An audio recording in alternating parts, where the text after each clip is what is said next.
a uvedla možná situaci, kterou jste možná trochu překvapeni na pravou míru.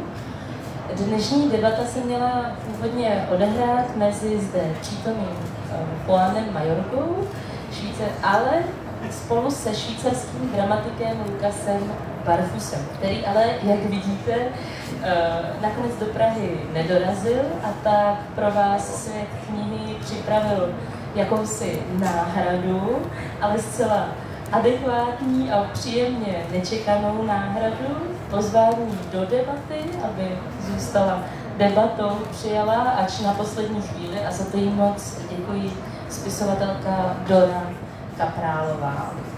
Takže dnešní debata bude probíhat mezi Dorou Kaprálovou a Juanem Plánu. Nejprve úplně stručné tedy představení hostů. Dora Kaprálová vystudovala na JAMU dramaturgii a scénaristiku a tam také začala točit rozhlasové dokumenty. Kromě toho, že se zajímá o formát dokumentu, je také spisovatelkou a novinářkou. Publikovala několik knih, z posledních zmíním například knihu Ostrovy z roku 2019, anebo letošní zcela novou knihu Utrpení a jiné žánry z nakladatelství Druhé město. A před rozhovorem mi ještě prozradila, že vychází také její dětský horor Pan Nikdo a bílá tma v nakladatelství Baobab. A to je tedy Dora Kaprálová.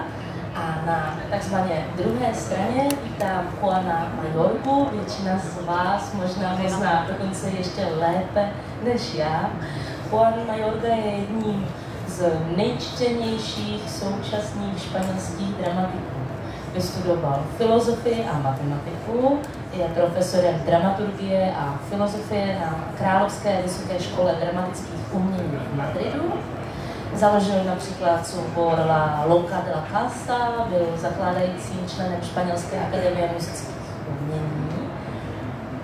Je autorem více než 30 divadelních her, přikivuje, já pořád kontroluju, jestli neříkám něco špatně, a je jedním zkrátka z nejvýznamnějších současných španělských dramatiků. Je držitelem mnoha cen, možná s tím výčtem nebudu tolik zdržovat, aby jsme se rovnou vedli do debaty, ale chci zmínit minimálně jednu, tu poslední, a sice je to tuším zhruba 2 týdny, co získal prestižní cenu princezny Asturské. Tak by se to snad mělo správně překládat do češtiny. Takže k tomu tady takhle ze své moderátorské pozice gratuluji. A u nás v češtině vyšly zatím pouze divadelní hry. U nás v češtině vyšly zatím pouze divadelní hry, v knižním vydání, možná se dostaneme ještě k jiné tvorbě. Zmíním pro posluchače, kteří to neví, například Dopisy Stalinovi s láskou, v českém překladu Kluk z poslední lavice, Hamel, Jazyk na kousky, Reykjavík, Darwinova želva a další a další. Co zaujalo mě, je, že 2 hry se vztahují přímo k Česku, respektive k Česku, ne České republice, a sice Cesta do nebe, která vychází z návštěvy výboru Červeného kříže v koncentračním táboře Terezín a kterou do češtiny přeložil Jiří Kasl, anebo Golem, který je inspirovaný samozřejmě stejnojmennou českou literární postavou. A tím už můj úvod končí a pozvu vás zároveň s tím Golemem na zítra, na neděli 12. června, kdyby se od 6 hodin, pokud se nic nezměnilo, mělo konat scénické čtení této hry v češtině, a sice v kavárně Činoherního klubu. Tak, jak tedy vidíte, máme tu 2 úžasné hosty. Věci jsou sice jinak, než byly v plánu, ale přesto nám to nebrání vstoupit do debaty. Mým úkolem je tedy otevřít toto povídání na téma, které jsme si pro dnešek vytyčili, a já ocituji z anotace dnešního programu. Představujeme si samotného spisovatele ve svém pokoji a v jeho hlavě. Ale dramatici jsou spisovatelé, kteří psali pro jiné a pro jejich těla. Jak tento jedinečný rozměr formuje tvorbu dramatika? Jak se vyrovnává s darem jeho práce pro herce, režiséra a dramaturga? Při výuce literatury na základní nebo i střední škole v Česku učitel obvykle předkládá základní schéma literatury, které ji dělí na prózu, poezii a dramu. Máte pocit, otázka směřuje samozřejmě na vás oba, máte pocit, že takové dělení má pro vás smysl, respektive jaký může mít smysl?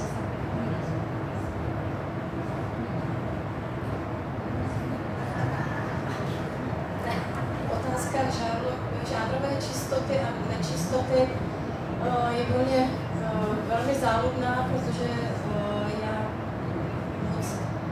já ctím řemeslo, ale moc nectím žánrovou čistotu. Myslím si, že to je kategorie pro strukturalisty, anebo je to prostě pro inženýry, hygieniky, kteří ctí nějakou sterilitu žánrovou. Já si naopak myslím, že je v pořádku a zdravé a nutné žánry překračovat. A dám vám jeden příklad.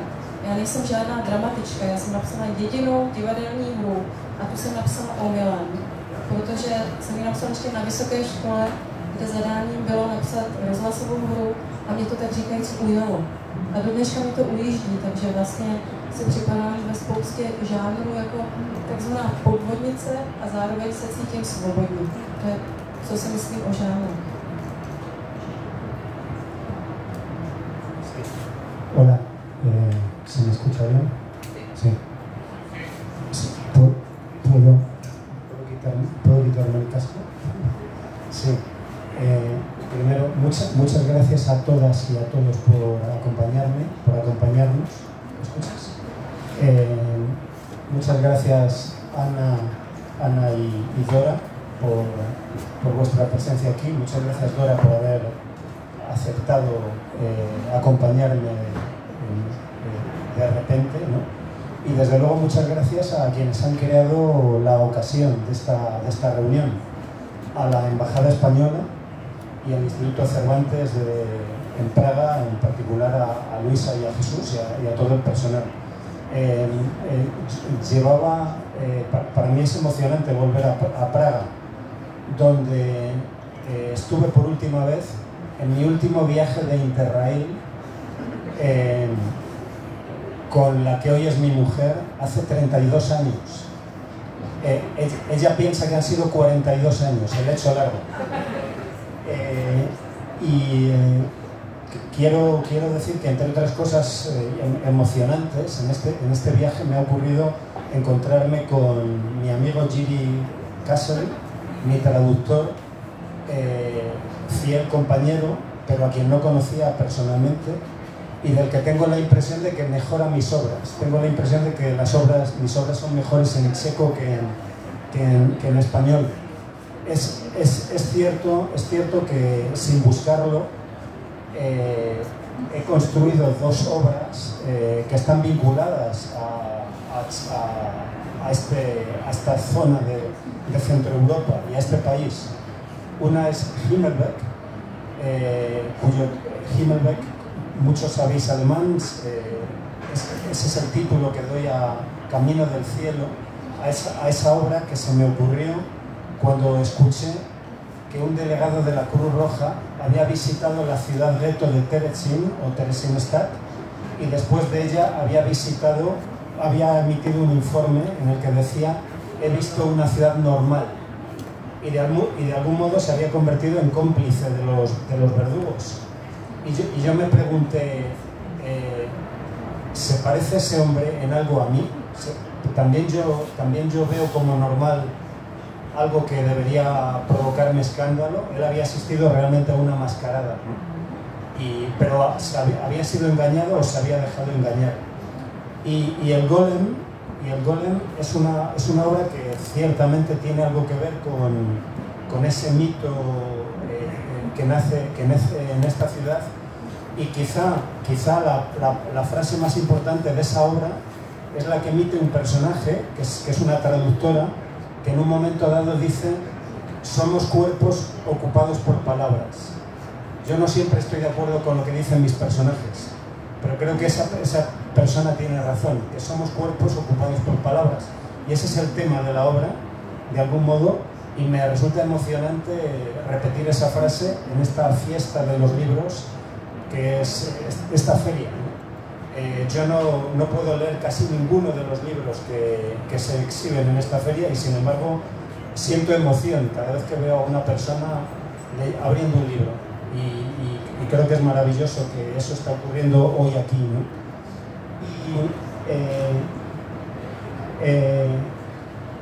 Me resulta inquietante estar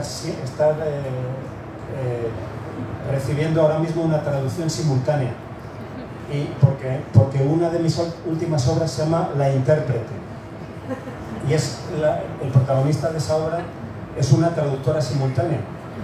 Entonces la obra comienza cuando por la noche ella no puede dormir, y entonces su pareja, su marido, le dice: ¿qué te pasa?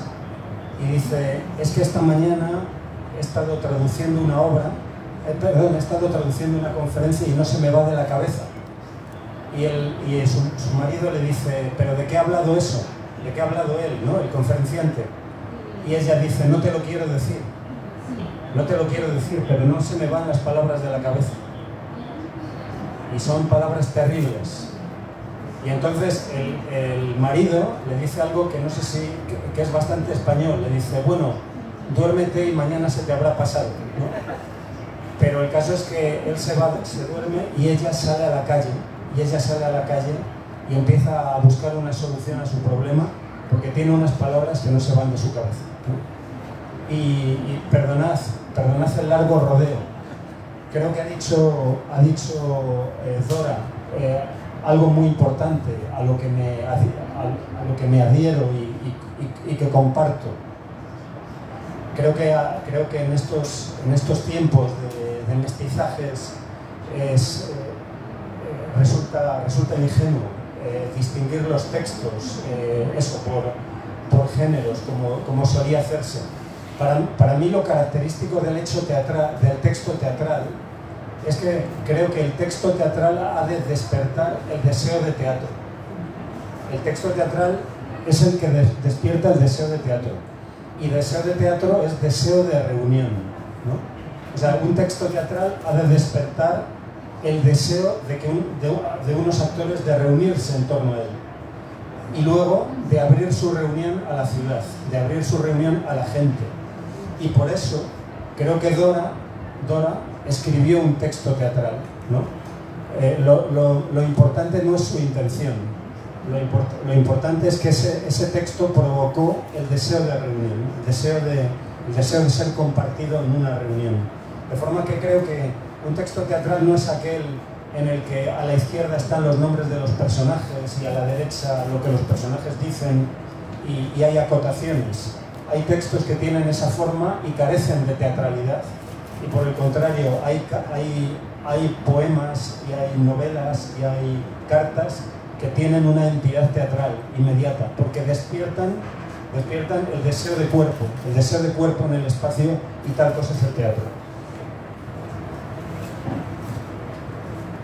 Se podařilo osvobodit mikrofon z vězení, takže bych navázala na to, co jste říkal. Zaujalo mě hlavně, co říkáte o slovech, že vlastně jste překvapení z těch emocí, co tady probíhají, a že je škoda, že vlastně nemluvíme stejným jazykem. Já jsem si to vzala k srdci a v té poslední knize, kterou jsem napsala, tak tam je jeden text, který se jmenuje Malule, a je to vlastně o slovu Malule, které jsem viděla, když jsme jeli na dálnici z Brna do Prahy, a naproti nám měl kamion s nápisem Jiří Malule, export, import. A protože se svým přítelem mluvím anglicky, což není můj rodný jazyk, ba ani jeho rodný jazyk, tak často hledáme nějaké slova, nějaké společné slovo. A najednou mi to došlo, že to společné slovo je Malule. A měla jsem z toho takovou radost, že jsem to slovo začala používat a používám ho stále, a vás k tomu taky chci vyzvat, abyste používá slovo malovat, protože je to slovo pro všechno nepojmenovatelné, nedefinovatelné a křehké. A když jsem šla ještě dál, tak jsem začala googlit, jestli slovo malula neexistuje v nějakém jazyku. A skutečně jsem našla, že to existuje v havajštině.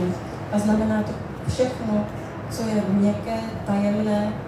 A myslím si teda, že když jsme mluvili už o těch žánrech a o divadelních hrách, tak je úplně jedno, jak je to napsané, ale musí to vycházet vlastně z poezie.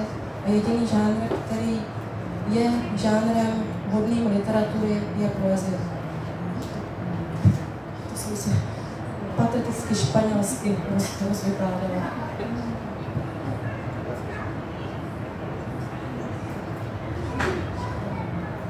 Chcete na to reagovat explicitně?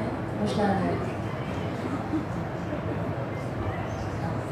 Můžete vyslovit jakoukoliv maluli a budete mít pravdu.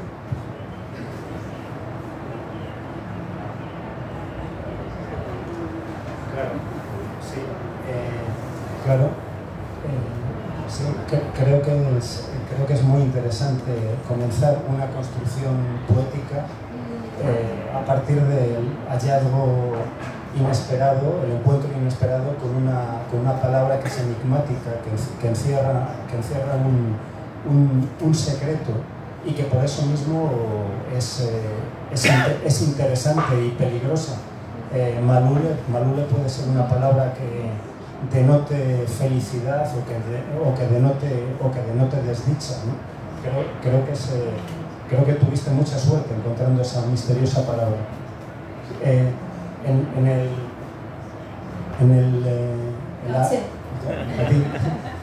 la Real Academia Española, a la que tengo el honor de pertenecer, en la Real Academia Española pertenezco a la Comisión de Vocabulario Científico y Técnico, ¿no? Los académicos, que somos 46, estamos divididos en comisiones, y la mía es la de vocabulario científico y técnico, ¿no? Y hay algo que descubro, y es la dificultad de definir, porque una definición siempre es un fracaso, ¿no? Pero por otro lado, cómo en torno a cada palabra hay una pelea a vida o muerte, ¿no? Y cómo peleando por las palabras nos jugamos mucho, ¿no? Alguna vez he imaginado una situación una situación dramática en la que académicos vestidos con corbata y pues se pelean por una definición. No, debo decir, por si algún compañero me está escuchando, que por lo demás allí hay mucha cortesía, ¿no? Hay mucho respeto de los unos por los otros, pero al mismo tiempo hay mucha pasión, ¿no? Mucha pasión, y yo creo que la pasión por las palabras está vinculada al hecho de que somos seres ocupados por palabras y de que hablando de las palabras estamos hablando de nuestra vida.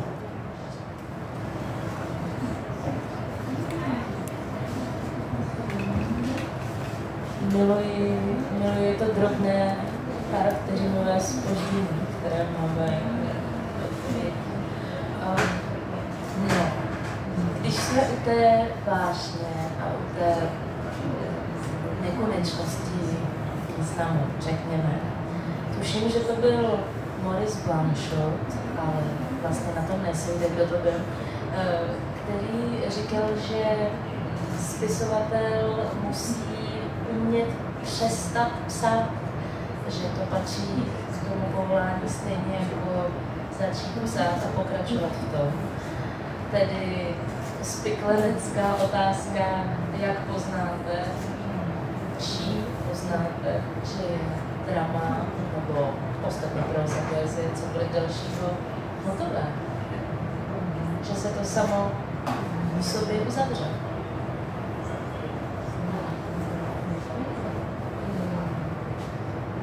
To se mi dost těžko odpovídá, ono je to vždycky různé. Je to nějaký impuls, který je daný buď vlastním vyčerpáním, nebo se to uzavře. Když mě umřel tatínek, tak jsem začala psát krymské dopisy mrtvým, psala jsem každý den dopis a psala jsem to po dobu 30 dní. Myslela jsem si, že budu psát dál, ale ono se to uzavřelo, protože jsem zrovna pobývala v Krenži a viděla jsem přes Dunaj takový venkovský dům a měla jsem pocit, jezdila takový vláček do St. Polten a já jsem měla pocit, že prostě tam asi teď ten táta bydlí a že už teda nemusím vlastně nic psát. Uzavřelo se to překvapivě brzo a občas si říkám, je mi to líto, chtěla bych ještě někdy něco napsat, ale nějak na to nespěchám. Já to vlastně dělám intuitivně a jen si vzít ten racionální přístup a konstrukce, které někdy jsou nutné v literatuře, ale pro mě tam pak končí vnitřní svoboda, takže já to takhle nemám.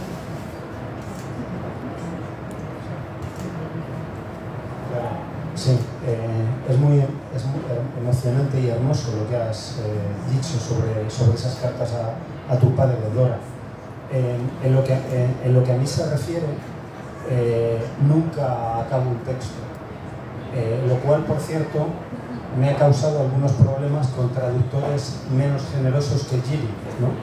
Porque Gili acepta que incluso después de haber realizado la traducción yo le entregue una nueva versión. Esta misma mañana hemos compartido un ensayo de la lectura que tendrá lugar mañana de la obra El Golem, y yo me he dado cuenta de que debía reescribir ciertos momentos de la pieza. Decía el gran Jorge Luis Borges que las obras, y lo digo aquí delante de un argentino, que las obras no se acaban, se abandonan, ¿no? También uno podría decir que uno es abandonado por ellas, ¿no? En lo que yo puedo decir que yo antes que un escritor soy un reescritor, ¿no? Y digo a veces que la reescritura es previa a la escritura, porque cuando escribimos una frase, en nuestra cabeza ya hemos desechado 3. Es decir, no hay un momento original de la escritura. Muchas de mis obras comienzan en esta pequeña libreta, en que tomo una nota de algo, ¿no? De algo que veo en la calle, ¿no? Pero incluso en el momento en que llego a escribir esto, en el momento, sí, hay una frase aquí de Platón, ¿no? ¿Por qué tienes que arriesgarlo todo? Porque hermoso es el riesgo. Y pienso que a lo mejor de ahí surge una obra, ¿no? Digo que cuando llega aquí la frase, probablemente yo ya he desechado 3. Yo ya he desechado 3 en mi cabeza, ¿no? De forma que he contado que sí, el otro día iba por el parque. He contado que hace poco que el otro día iba por un parque como este, el Parque del Retiro, ¿sí? Y oí a una mujer que decía a otra. Una mujer decía a otra. Esta noche lo dejo dormir en casa, pero mañana le pido que se vaya. Y yo escucho eso y pienso que ahí hay una obra, ¿no? ¿Y cuándo comienza la escritura de esa obra? Pues no lo sé. Incluso puede que la obra haya comenzado a ser escrita antes de haber escuchado esa frase, porque si he atendido esa frase es porque la he vinculado a alguna experiencia de mi vida. Ya no suelo decir que reescribo las obras, sino que continúo escribiéndolas. Por otro lado, no es insignificante en mi trabajo el hecho de que yo mismo he versionado obras de autores todos más grandes que yo. Lope, Calderón, Ibsen, Shakespeare, y me he atrevido a reescribir. Me he atrevido a reescribir porque el teatro es actual, es presente, y has de establecer una comunicación entre aquel texto y el espectador contemporáneo, ¿no? El adaptador es un traductor también, pero traduce entre tiempos, entre sistemas teatrales. Y entonces tengo la impresión de que escribo a la búsqueda de un adaptador. O sea, escribo con el deseo de que alguien algún día reescriba lo que yo estoy escribiendo.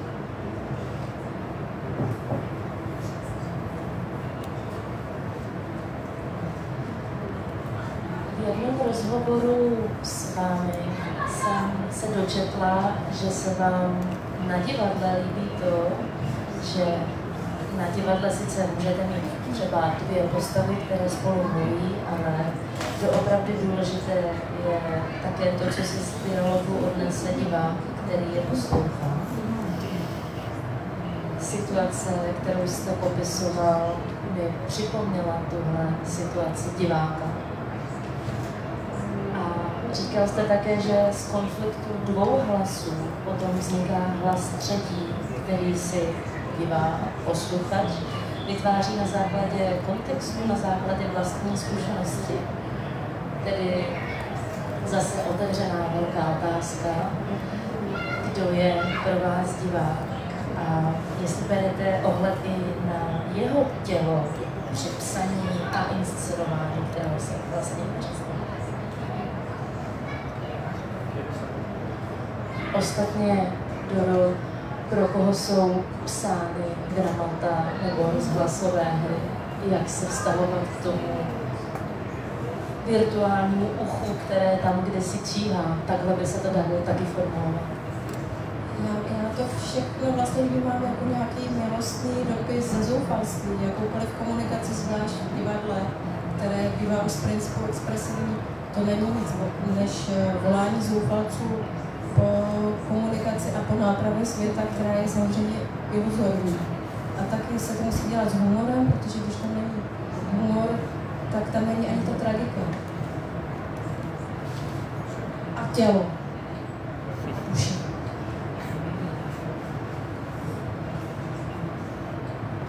Sí, sí, a veces digo que en el teatro que amo y al teatro que aspiro han de concurrir 4 fuerzas que menciono por orden, ¿no?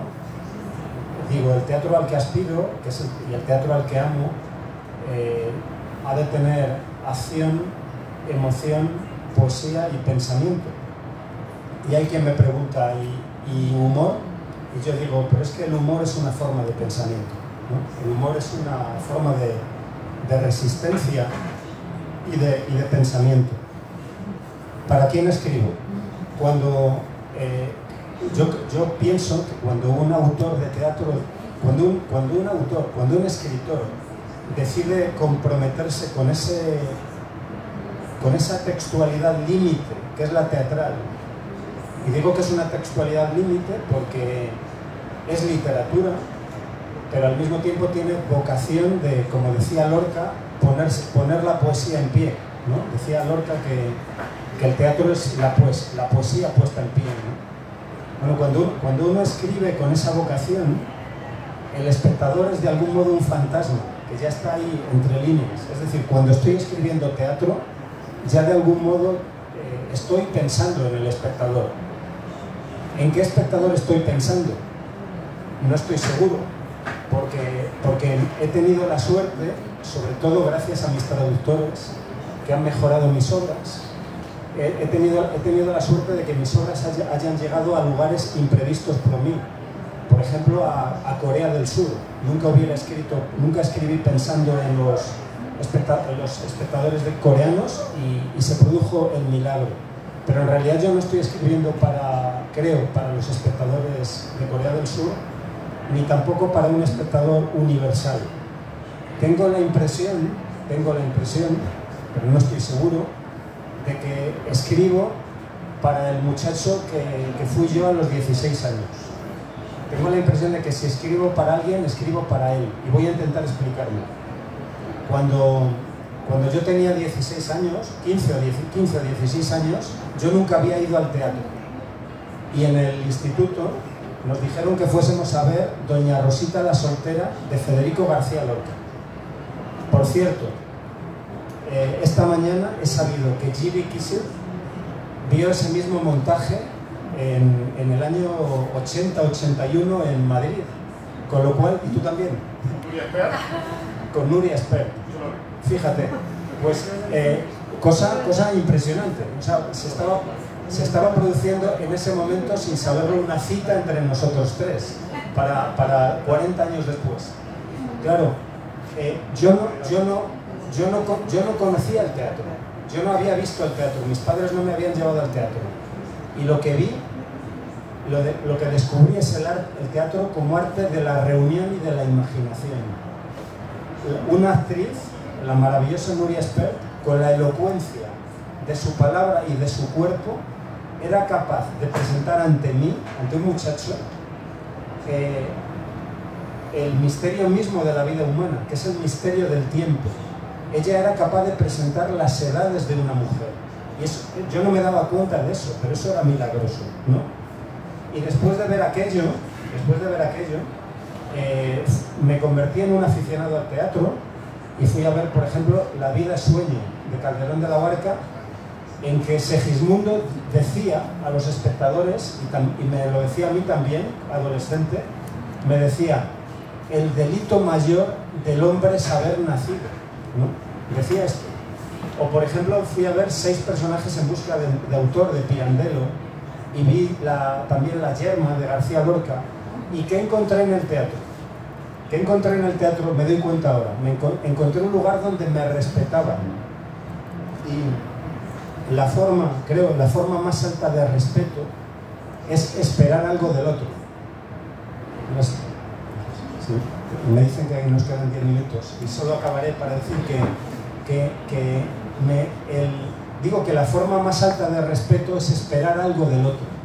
Pensar que el otro tiene una capacidad de memorizar, de imaginar, de compartir experiencias, ¿no? Y yo sentí como adolescente que el teatro me respetaba. Y desde entonces quiero practicar un teatro que respete al espectador, ¿no? Y para ese espectador trabajo. Porque creo que el teatro ha de ser un acto de amor al espectador. Y el amor comienza por el respeto. El amor no es obediencia. No es dar al otro lo que el otro está esperando, sino quizá lo que el otro no quiere ver o no quiere oír, pero tú se lo entregas por amor y por respeto.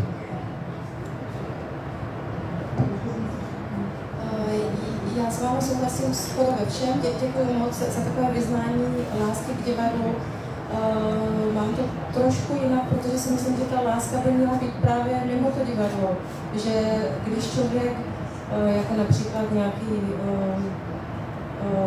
zlý otec od rodiny, odejde v neděli do divadla, předtím zbije svou ženu a děti, odejde do divadla, prožije tam lásku, vrátí se domů a žije zase dál, že to je zase druhý extrém. Já jsem vyrůstala v divadle, protože jsem hrála v divadle na provázku jako dítě a pro mě bylo vždycky divadlo to, co se děje kolem toho představení. Třeba při inscenaci Bratři Karamazovi, což režíroval Petr Šenov, bylo to krásné představení v 80. letech, takový úplně ostrov svobody, tak tam jsem vnímala hlavně tu zákulisí a emoce z divadelních šaten. A to samotné představení bylo taky strašně silné pro mě jako pro dítě, protože jsem byla synem štábního kapitána malým Iljuškem a na konci mě vždycky ten hodlý Aljoša pohřbil pod praktikábly do rakve. A jednou mě takhle pohřbil a samozřejmě pak skončilo to představení, zavolalo se Ač je Karamazov a zase mě vytáhli z té rakve. No a jednou takhle mě pohřbili, že jo, teď začal potlesk, byl velký aplaus. Tak jsem slyšela, jak všichni herci odchází do těch šaten a já jsem ležela v prachu pod tím praktikáblem zavřená v té rakvi a teď jsem si říkala, tak tohle je můj život, takhle mám strávit zbytek života, už v 8 letech, když vidím jenom cvičku a starý kapesník položený pod praktikábly. A v tu chvíli jsem si uvědomila, že ty milostivé ruce toho Aljoši, toho hodného Aljoši, můžou být ve skutečnosti i ruce tyrana, který vlastně toho Aljošu jenom hraje. Takže já divadlo miluju, ale ještě víc si vážím asi života jako takového. Vlastně toho, co je mimo tu inscenaci.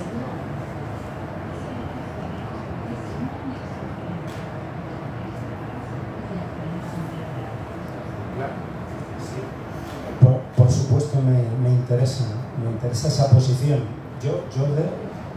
Yo debo decir, esta es mi impresión, que por supuesto que el teatro puede ser un acontecimiento alrededor del cual suceden cosas y que el hecho mismo de la reunión puede ser importante y significativo, pero también debo decir que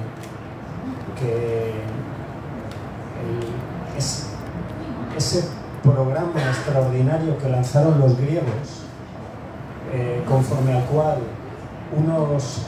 los espectadores, la gente, los ciudadanos se reúnen en asamblea y unos pocos de ellos, los actores, representan ficciones a partir de las cuales examinar la vida, tiene un extraordinario poder y es un programa de futuro extraordinario, y que si bien es difícil que el teatro y el arte en general cambie el mundo, hay que practicarlo como si pudiera hacerlo. Hay que hacer teatro como si el teatro pudiera cambiar el mundo. Y yo debo decir que a mí me ha cambiado. Yo estoy viendo Doña Rosita la soltera y digo, yo soy Doña Rosita, o yo soy el tío Vania, o yo soy el Rey Lear, o yo soy Cordelia. Para mí el teatro es el encuentro y por tanto el conflicto, el encuentro peligroso entre una persona y su doble. Lo más peligroso que nos sucede ante un escenario tiene lugar cuando nos reconocemos en el escenario, cuando decimos ese soy yo, ese soy yo. Y eso, de algún modo, lo más peligroso que puede suceder, y por tanto lo más interesante y más importante, es que uno se encuentre con su propio doble. Y el doble no es la copia, sino una otra posibilidad de uno, ¿no? Y por eso digo que a veces digo que tenemos que hacer teatro, un teatro que dé miedo a los pusilánimes, ¿no? Que cuando un pusilánime vea una sala teatral diga, no me voy a meter ahí, porque ahí me puede ocurrir algo peligroso. Y cuando digo peligroso no digo algo triste. Por supuesto que el teatro puede ser triste, pero también la alegría puede ser peligrosa. También en cuanto a desestabilizante. En cuanto que uno descubra, por ejemplo, que siempre quiso bailar y no lo ha hecho hasta hoy, ¿no? Y estás viendo algo y dices, yo lo que quiero es bailar, ¿no? Máme posledních 5 minut a já tím pádem řeknu jenom to, že jste naštěstí vlastně oba odpověděli nepřímo na řadu mých otázek, které jsem měla připravené, vlastně desítky, takže se nám to docela podařilo. Jedna z nich byla, jaké to je žít v domě obydleném slovy, protože vy jste jednou říkal, že vám otec hodně doma na hlas četl. Chtěla jsem se také zeptat, jestli se někdy cítíte jako herec a jestli se někdy cítíte jako postava z vašeho dramatu. A na to jste už také nepřímo odpověděli. A na řadu dalších věcí, na to, že se drama probouzí až tím, že se hraje, co to je potěšení z četby a jaké to je vidět a slyšet svou hru v cizím jazyce a co vám to dělá. Takže tohle všeho jsme se dotkli jsme se milostných dopisů, křivdy a obvinění. A já tedy mám chuť na takový mestrářský konec vlastně, protože jedna z mých otázek, tak kterou jsem si napsala jako úplně poslední, byla, máme ještě naději? To zní teda velmi epicky, ale ta otázka vycházela z jedné věci, řeknu to stručně. Vy jste filozof a matematik mimo jiné, ale k tomu člověk nemusí být, aby mohl takhle myslet. Zabýváte se filozofií po holokaustu a s kulturou se samozřejmě pojí barbarství. Dotkli jsme se toho, nemůžete zkoumat a popisovat kulturu, aniž byste zkoumali zároveň barbarství. Dotýkáte se historických témat ve vašich hrách, která znovu ožívají. Jaké to je tedy psát o Evropě, psát pro Evropu? Jaké výzvy jsou před nás teď kladené, co vnímáte vy dva, jako tyhle výzvy, a tedy zůstaňme v tom duchu té naděje a máme ji ještě, a pokud tak jako a v čem, i kdyby to mělo být jenom v lásce, k divadlu nebo k psaní. To je se samozřejmě strašně proměnil v únoru letošního roku. Tu tragédii, která se děje na Ukrajině, a otázkou je, jestli vůbec slovo mají nějaký smysl. Samozřejmě, že tu otázku jste si asi kladl i vy, Juane, jestli vůbec má divadlo nebo teda pro mě literatura potažmo nějaký přesahující význam. Tak jsem si to obrátila, že právě možná v této době je dobré vracet se ke knihám jako poslední naději, která nám zůstává. Mluvím pořád o knihách, protože pro mě je divadlo spirituální proměnou, ale tu proměnu vnímám v literatuře. Ta naděje je, ale je už se jenom tak mihotá, nicméně právě protože se mihotá, tak má smysl nejen psát, ale hodně se číst. Já jsem teď objevila literaturu ukrajinských autorů a strašně mě to vlastně posiluje. Povídky Sergeje Žadana, který už před 20 lety v Miky Pekovi, v těch povídkách vlastně dokonale dokázala rozkrýt tu zející mezeru mezi západní a východní Evropou, která se vlastně po těch 20 letech nescelila a naopak se opět jako rozvírá do ještě nejrůznějších propastí. Takže to je asi moje odpověď, no, jako jediná naděje v četbě a v lásce a v tom poslouchat rozhovory v parcích nebo v tramvajích. A nebo rozhovory tady a teď. Ona je to samozřejmě špatně položená otázka. Děkuji za tu odpověď. A nechám promluvit Juan. Voy a intentar ser breve. Voy a intentar ser muy breve por la hora en que estamos. Sí, Ana me ha caracterizado generosamente como filósofo. Un minuto. Como filósofo y matemático. Bueno, en realidad yo estudié matemáticas y fui profesor de ellas y sigo estudiando matemáticas, y las matemáticas son una extraordinaria construcción de la imaginación humana. Y si yo hago así y veis un triángulo, eso es un milagro, ¿no? Esto es maravilloso, son maravillosas las matemáticas, ¿no? Pero no soy un creador de matemáticas y tampoco soy un filósofo, más allá de que todos estamos llamados a ser filósofos, porque todos estamos llamados a interrogarnos permanentemente, ¿no? Y en la filosofía es ante todo un plan de vida al que todos estamos convocados. Pregunta Ana por el pesimismo o el optimismo. Y a mí hay una expresión del filósofo alemán Walter Benjamin, en quien me eduqué y a quien dediqué parte de mi tesis doctoral, que me gusta recordar en este momento. Decía Benjamin, en aquel momento de la catástrofe europea, decía que si no podemos ser optimistas, organicemos nuestro pesimismo, ¿no? Es importante organizar el pesimismo, que el pesimismo no nos conduzca al fatalismo, ¿no? Que seamos capaces de responder al pesimismo con acción. Ha mencionado Ana la importancia que tiene en mi trabajo el exterminio de los judíos europeos.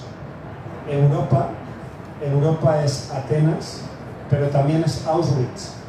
Y de Auschwitz, como de Terezin y como del gueto de Varsovia, procede una paradójica luz, porque esa luz puede desvelarnos lógicas sacrificiales, formas de dominación del ser humano por el ser humano todavía vigentes. Hay una paradójica luz que viene de allí y por tanto una paradójica esperanza. Lo importante en el deber de memoria es que se convierta en deber de pensar, o sea, que la memoria dé a pensar y nos dé a pensar cómo actuar.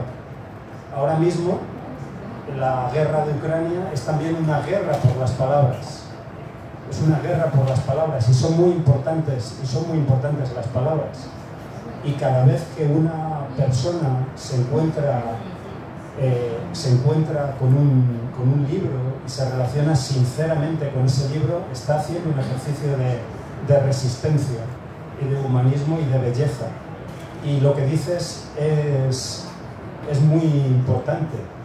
es ese autor al que lees y que yo no conozco, y luego te voy a pedir que me des el nombre de ese escritor ucraniano, ¿no? En ese acto de escritura nos está recordando que Ucrania existe, y en tu acto de lectura confirmas que Ucrania existe frente a una barbarie que quiere negar que Ucrania existe.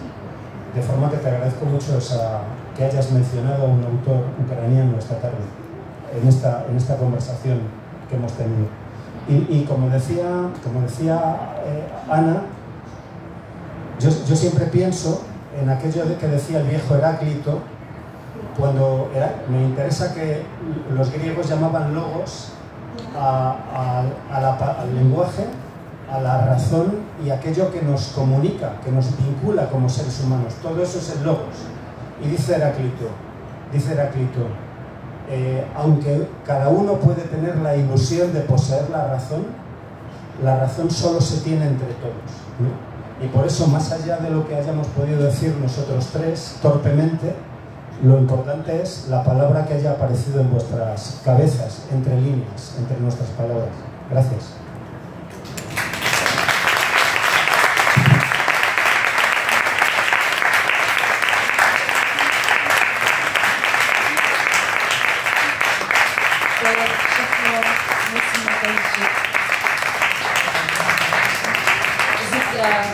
Bude uváděn golem a teďka tedy odsud a věřím, že se potom můžete setkat s autorem, vlastně vy se určitě i všichni znáte. Tak děkuji.